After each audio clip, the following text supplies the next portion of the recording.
Hi అండి.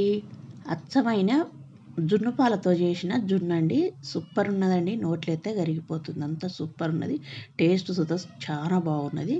జున్ను పాలని మనం మెజరింగ్ చేసుకోవాలి. 2 కప్పుల జున్ను పాలు అయినాయి నాకు. హాఫ్ లీటర్ అవి.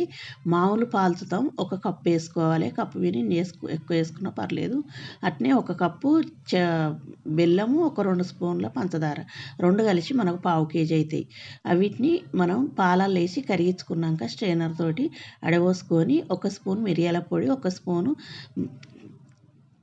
ఇలాచి పొడి వేసుకొని దాన్ని స్టవ్ మీద గంజులో కొన్ని నీళ్ళు 1 గ్లాసున్నర వాటర్ వేసి ఒక స్టాండ్ వేసి దాన్ని పెట్టి ఒక 20 నుంచి 25 నిమిషాలు ఉడికించుకోండి. అది మీడియం ఫ్లేమ్లో. ఎక్కువ పెట్టింది ఉంటే 15 నిమిషాలు ఉడికించుకుంటే సరిపోద్ది. పూర్తిగా చల్లారినాకనే దాన్ని రిమూవ్ చేసుకోవాలి. టేస్ట్ అయితే చాలా బాగున్నదండి. చూస్తేనే తెలుస్తుంది కదా ఎట్లున్నది అన్నది. నచ్చిందంటే లైక్ చేయండి.